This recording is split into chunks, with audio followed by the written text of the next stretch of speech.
I'm going to try and talk about delivering effective customer service and profit in a multi-channel world. So we're predominantly about the logistics of it and about what the challenges are. So we've got to get those two elements right, because it's one thing to give a good service, and if you go to your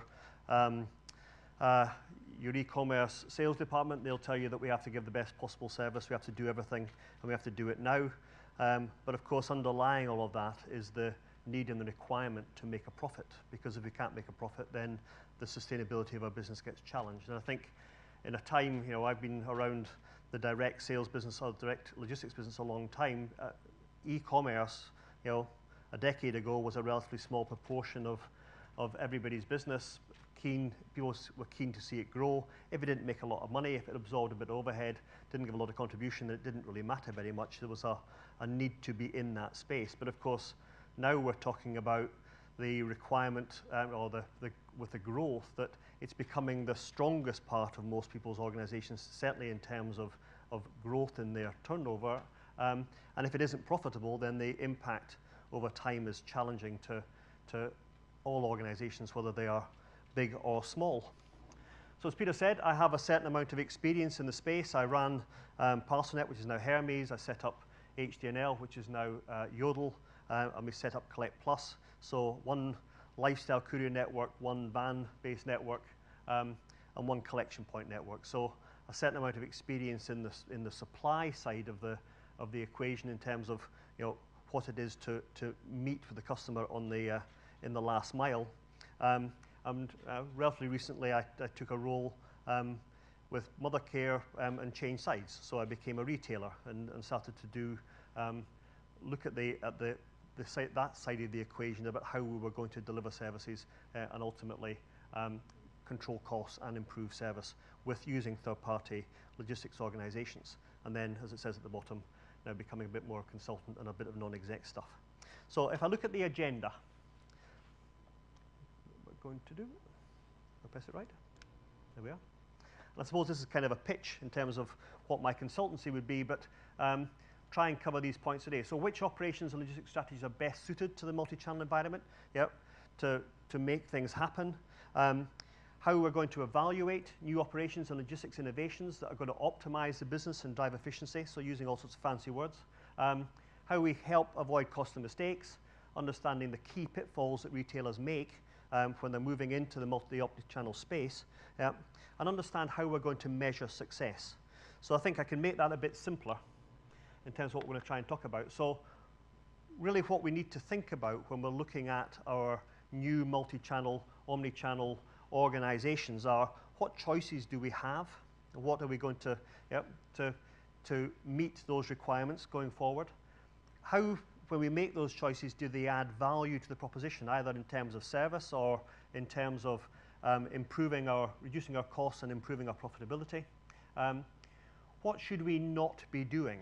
Because I think there's, and certainly from an experience perspective, there are lots of things that you can do wrong and undermine both your service and ultimately your ability to make money. And increasingly, how should we measure success? Because if you don't measure it, if you haven't got the means and ability within the organization to measure those aspects, then how do you know you're doing the right thing? So when we look at what the choices are, we can start really with what kind of used to be the traditional way of looking at it. So we've got clicks and we've got bricks. So clicks are your e-commerce environment, the online business of your business.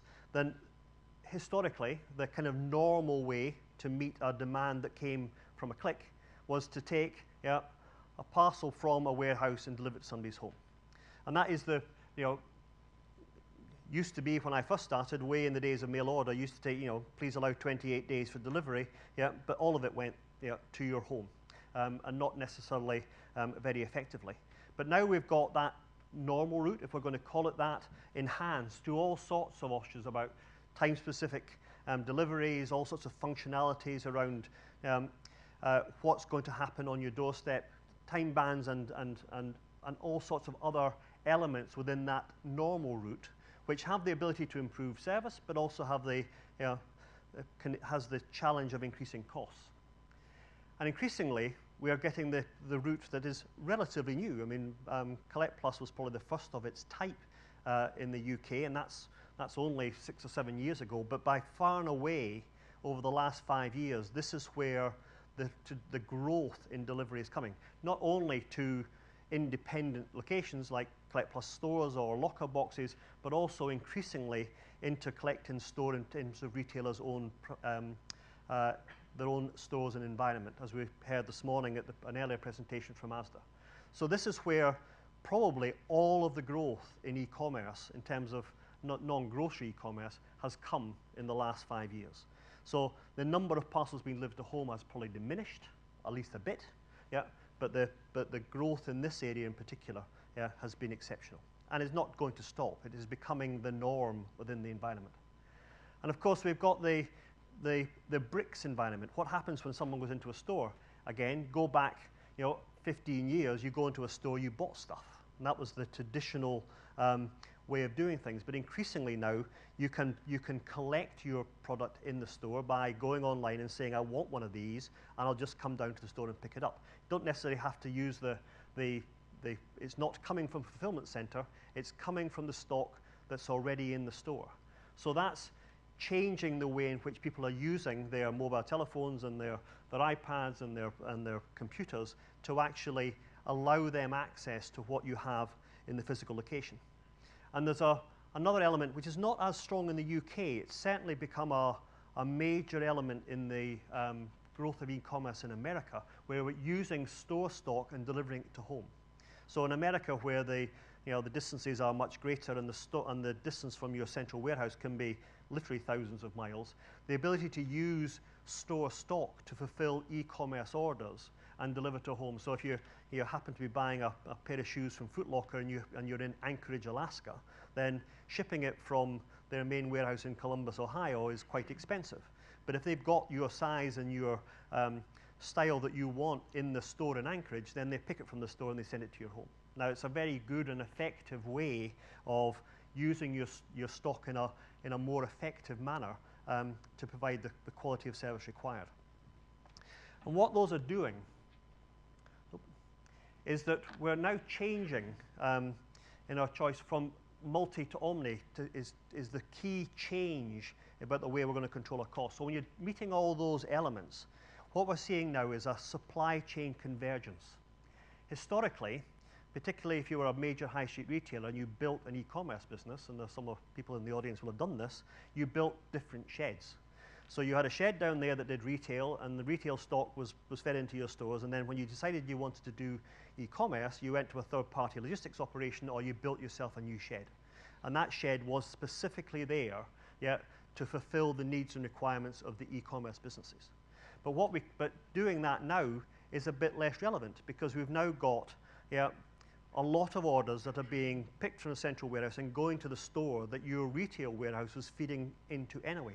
So we're getting a supply chain convergence in the way in which stock is being used and is being and in which orders are being fulfilled in different ways. And if we don't allow the supply chain to converge, if we keep them separate, we're building unnecessary costs and unnecessary inflexibility into that supply chain. So one of the challenges from a logistics perspective is how to manage that. And Mothercare in the last few years, just after I left, thankfully, have done exactly that in terms of closing down their third-party operation that handled their direct business and moved that operation, the pick, pack, and dispatch operation, into the warehouse that holds their retail stock. But of course, it's challenging, because in most environments, the retail stock doesn't look like the e-commerce stock. It isn't packed the same way. You get packs of 6 pairs of socks in a bag, which is a store pack, but what the customer's ordering is one. So you have to convert stock from one type of packaging, one way of presentation, and move it into a different one. And you can do it in the same warehouse, just move it in a different space, but increasingly, that's just adding another cost if you're going to have to manipulate your stock. So we have to think as logisticians about how we're going to create an environment where one item of stock can be used in a number of different ways, regardless of where your customer is accessing your sales process, whether they're going into a store to buy something you haven't got in that store, whether they're accessing your store stock from online to try and fulfill an order or whatever. But however they're doing that, we want to make the most efficient use of the stock we've got, because that's what ultimately is going to control our costs. And if we do it correctly, we create a virtuous circle. The customer can get the best possible service, and we can deliver that at the lowest possible cost, at the optimum level, so that we are not wasting money, if you want to call it that, in improving service by doing something twice. Yeah. So we're giving them, but we're managing it more effectively in order to improve, ultimately, the profitability of our business. So how do these things add value? I'll come back to the cost and loyalty bit, but the first thing I'm going to talk about is, with apologies to Maslow and the previous presenter, I've got a pyramid too. So if you look at the hierarchy of needs from a service perspective, and this has changed over the years, I think, in terms of what's in each of these boxes.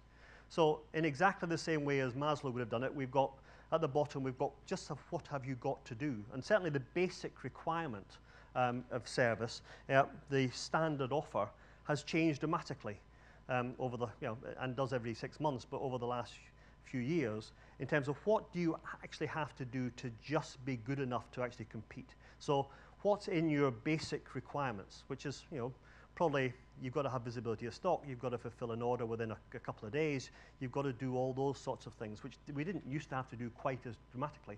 But if you can't fulfill the basic requirement of an e-commerce or an omni-channel retailer, then you're not going to be in business. So we've all got to ensure that we've got the basic requirements right and that we're delivering those consistently and effectively. And then I think we are seeing increasingly a requirement for us to be able to enhance that offer. And enhancing means doing things differently, giving people choices, creating different communication environments, all those kinds of elements. Increasingly, if you don't do it, you're not competitive. But each time you do that, you add another element of cost, because you haven't got a single method of delivery. You've got a number of different ones. Increasingly, you have to make sure that you can deal with that complexity and that you've got the IT systems and the infrastructure that works effectively across a broad range of different participants to ensure that they are delivering that consistently and that your offer now begins to stand out from the base standard in the environment you're competing in. And then you've got to start delighting people. Particularly if you're a high street retailer with a brand equity and you've spent a lot of money in your stores and in developing a particular style, a particular feel for your brand. John Lewis would be a good example of that, but others, have their way of presenting the product that they want to see strength within their brand proposition. And that means that you've got to find some way of delighting your customer to stand out a bit from the rest by giving some element of this is special, you're special to us, and we're going to ensure that the offer that we're giving you is specific to your needs and requirements. And then I think increasingly, you've got to apply all of those things across all of your different channels so that it's seamless. It doesn't matter whether you go into a store to buy something there or whether you shop online or whether you do a bit of both. However you do that, you've got to ensure that the movement from one environment to another is seamless, that the customer gets the same feel from your brand. Now that's a real aspiration.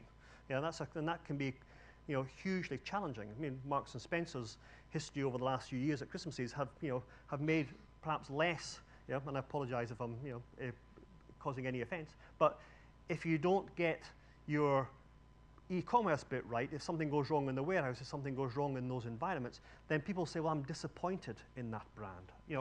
I would have expected more from that organization because my experience of them in one environment is exceptional. But when I move into another element, I don't get the same feel, the same delivery performance, whether it be the person in store or on the doorstep. And achieving that best in class, that seamless omni-channel experience is a huge challenge in terms of meeting the customer's requirements. So we've got to assume that on the side of the equation, we've got the service bit right. What we've then got to do is to understand, well, how are we going to do that and ensure that our costs are optimal? Because if we make a, if we set ourselves the aspiration of being everything to everybody, and we try and do all these things, there are ways of doing it that can make you go bust very quickly.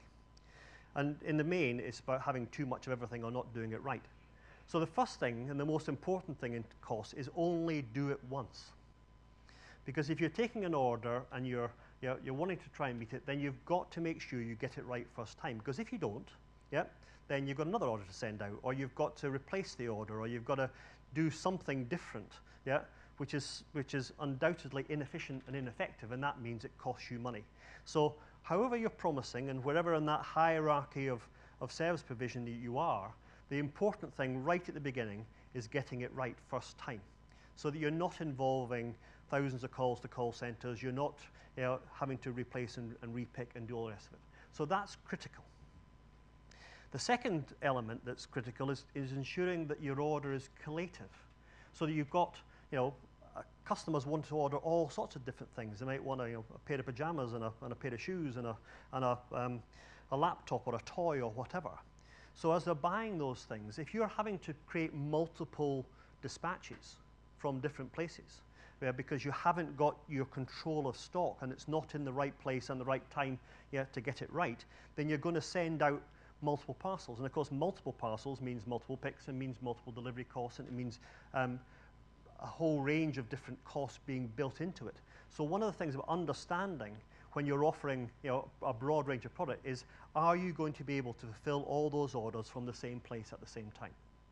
Because you can do the first one from 3 different places at the same time and get it all to the doorstep at, simultaneously, but that's expensive. So collation, when you're talking about cost, particularly in the direct environment, is probably the critical driver of success. The one that we talked about a bit this morning and is undoubtedly going to become the agenda item for weeks and years to come is returns. Because returns have 2 elements to it. One is it's an inevitable part of doing business. When mail order started, or e-commerce started in particular, this was a mail environment in the main. People who shopped in the early days of e-commerce were predominantly men. Men shop differently. Apologies to anyone that I can. They are mission-centered. I want a pair of black shoes size 10. I buy a pair of black shoes size 10. They don't, and so therefore returns particularly, it was not a particular issue. But of course now it's just normal. E-commerce is the normal way of doing business. Every retailer, or most retailers have an e-commerce environment. And as you buy normal stuff, particularly clothing, and it's one of the most significant areas of growth and of sales, then you're going to get returns, because not everything fits. People want choices. They will order more than one size. They will order more than one color. It's not that they don't like your stuff. They just want a choice. And they're doing what they would do in a store online. And by doing that, they drive returns. Now, in the good old mail order days, the returns stream was the key determinant of profitability. Because if you didn't manage returns effectively, you didn't get a good service to the customer, which is critical. Against all the things in that hierarchy, returns is a critical part of it. It sits right down at the bottom in terms of requirements. If you haven't got an effective return service, you haven't got an effective proposition. But managing it in terms of both cost and effectiveness and bringing that stock back into value drives profitability. And if you don't do that effectively, you aren't going to have a business. So all of the retailers that operate now have to think about their returns proposition, both from a service perspective and ultimately from a cost of profitability. And one of the things that is critical that we see is the amount of working capital that is required to maintain the omni-channel space. And this is an awful lot about stock. Because if you take 2 piles of stock and you split it, or you take 15 piles of stock and you put them in different places, all you're doing is increasing the amount of capital that your business requires to maintain the sales that it's trying to achieve. And working capital reduction has always been an important part of most businesses, but in an omni-channel space it becomes much more important. Particularly if you imagine a space where you've got 50-50 in terms of e-commerce versus retail, then the amount of stock that is required to support those 2 propositions, if they are in different places at different times, while you're trying to achieve a seamless omni-channel experience, is critical to the long-term profitability of the operation. And ultimately, yeah, achieve margin is the key, is critical as well. And achieve margin is around not only how much you sold and how much it cost you to sell, but what you got by way of initial margin. And increasingly, if you don't manage your stock effectively and your stock degrades and you've got a pile of stuff that you've got to get rid of, you can stick it in on a clearance store, or you can stick it on a clearance outlet on your website, or you can throw it away. But what happens is over time, the less you sell at full price, yeah, the lower ultimately you'd achieve margin. So managing that experience effectively through stock, yeah, drives what you will ultimately achieve by way of margin. And I suspect that most businesses, as their e-commerce business have grown, then their margins have probably shrunk. Yeah, probably not dramatically, yeah, some undoubtedly dramatically, but across the piece, the ability to achieve the margin in the e-commerce space is more challenging than it can be in a store. Because you can leave something on full price in a store for a long time. You can't do that as easily on an e-commerce space. And of course, ultimately, by getting those things right, yeah, the critical element is loyalty. And this is another lesson that was learned from the days of mail order, is it's expensive to get a new customer. Particularly at the beginning of e-commerce, you just put a website up and lots of people came. But now, increasingly, to get more people to your website, to get, we're spending enormous amounts of money, yeah, in terms of search engine optimization and all those kinds of fancy bits that get you more and more customers coming in and trading on your website. But it's a lot better if you keep them, because increasingly it gets more expensive on the margin to get new ones. So the critical element is to ensure, yeah, that if you get a good customer, yeah, that you keep them. And that's all about service, yeah, and it's all about the ability to deliver service effectively.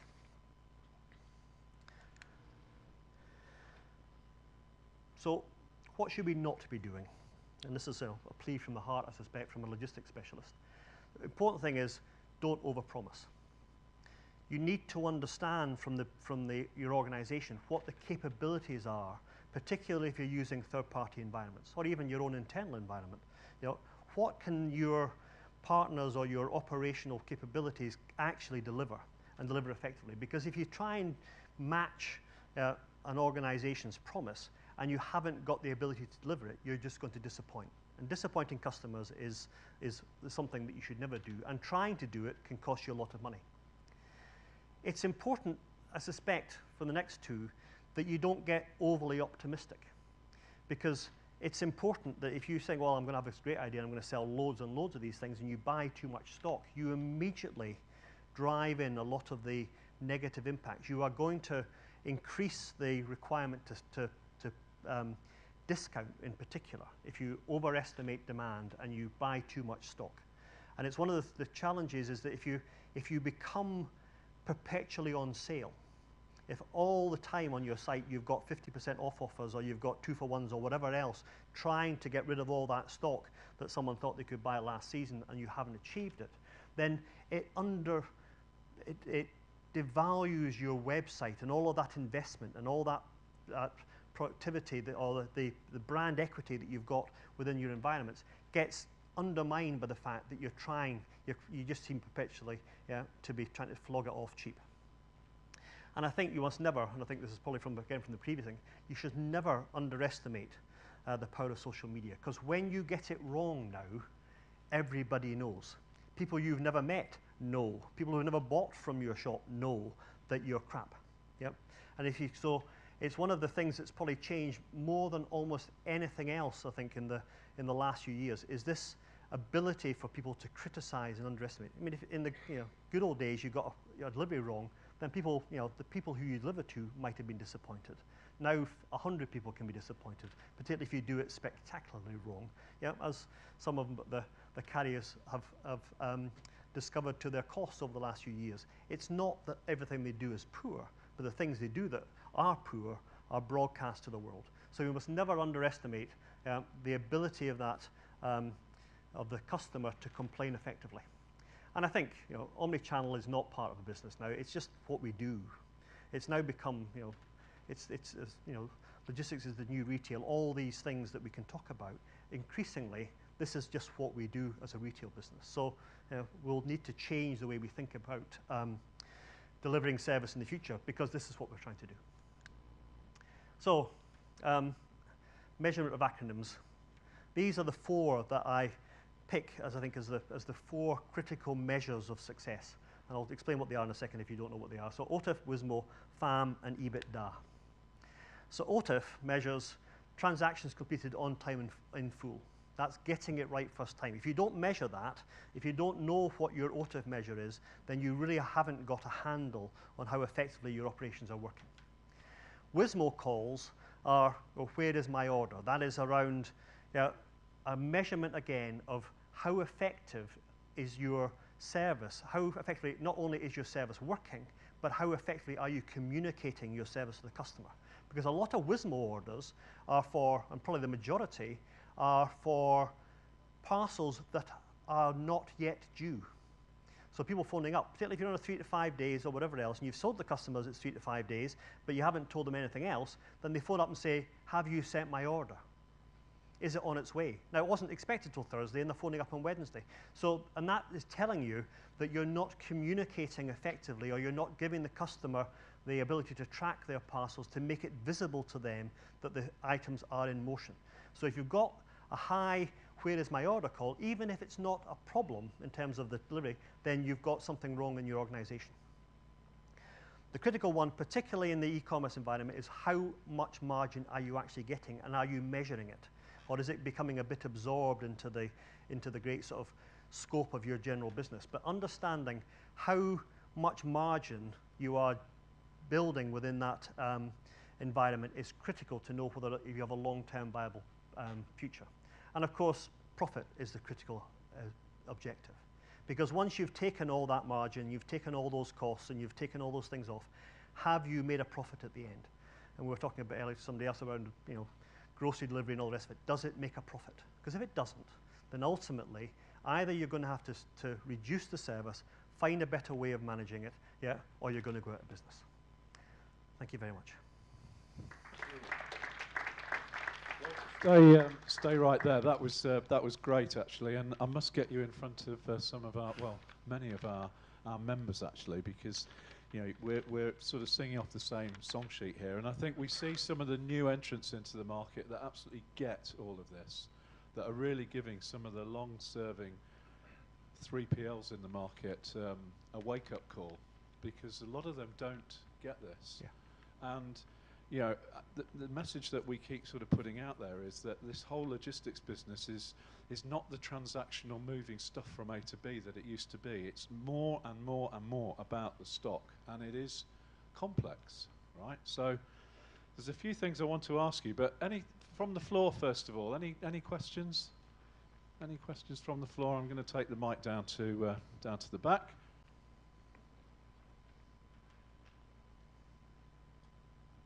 Thank you. Walter, I just wanted to ask you, with regard to final achieved margin, how do you attribute operational costs? Is it on a flatline basis, or as a percentage, say, of the sale value? Well, I think the challenge can be exactly that. How are you going to do it? I mean, one of the it wouldn't be a question you would ask out in terms of a retail environment. If you were a retail space, you would know what you were doing. You wouldn't do it transactionally. You would do how much am I spending, how much is it costing me, how much have I got left at the end. One of the challenges can be in the e-commerce space is it hasn't necessarily been built that way. So you tend to get lots of incremental costs, which you attribute to your e-commerce, where you leave all the overhead sitting within the retail environment. And again, that was fine when your e-commerce business was a few % of your turnover. But as it becomes more and more important, then if you leave the costs of running the business with the retail environment and don't attribute it and allocate it proportionately to your e-commerce business, then you're not understanding what your margin's finally going to be.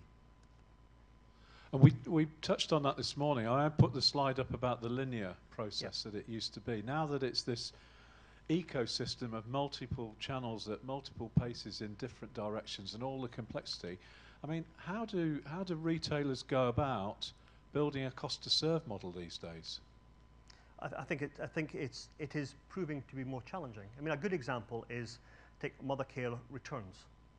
So if you send out an item from e-commerce to somebody's home and they don't like it or they choose to bring it back, they bring it back to the store. Now, they give it to the store and the store's now got the problem. The store's now got the stock. You've transferred the stock value. You probably haven't transferred any kind of cost associated with processing that stock, and you certainly haven't, you're not retaining the cost of disposal that, and ultimately the margin reduction tends when it gets flogged off because they've only got one in the store. You're not allocating it back to the channel in which it was generated. So you don't get a proper measure of the profitability of e-commerce. Now, if you're a pure play player, then your cost of returns and all those elements have to be accommodated because you know what they are. So when you've got an omni-channel environment, increasingly we're going to have to think differently about what our cost to serve models are and how we understand what is profitable and what is not. Because demand, which is what most people try to measure in the e-commerce space, is not profit. In fact, demand generally creates cost. Yeah? Ultimately, as a business, we've got to find a way of ensuring that it is profitable. Hi, Walter. That was excellent, thank you. Just in relation to returns, which potentially is still a powder keg in this kind of e-commerce world, in your view, is there a best practice, a kind of best-in-class solution, other than John Lewis, of course? Well, if you were here this morning, one of the things, I'm old enough to remember catalogs because I was running, my first job in direct logistics was running a 1 million square foot warehouse in Bradford, which was the Grattan warehouse. A third of the space in that site was dedicated to returns. Yeah, and undoubtedly, the old mail order businesses were best in class at this, because if you didn't get it right, you didn't make any money. So we knew that we had to get stock cleared quickly because people wanted their money back or they couldn't spend any more because they'd have credit limits. We knew we had to get it back into stock because throwing it away was just not an option, and it had to be in stock to a standard that would allow us to sell it again, and the customer would never know it was a return, and that was the critical element.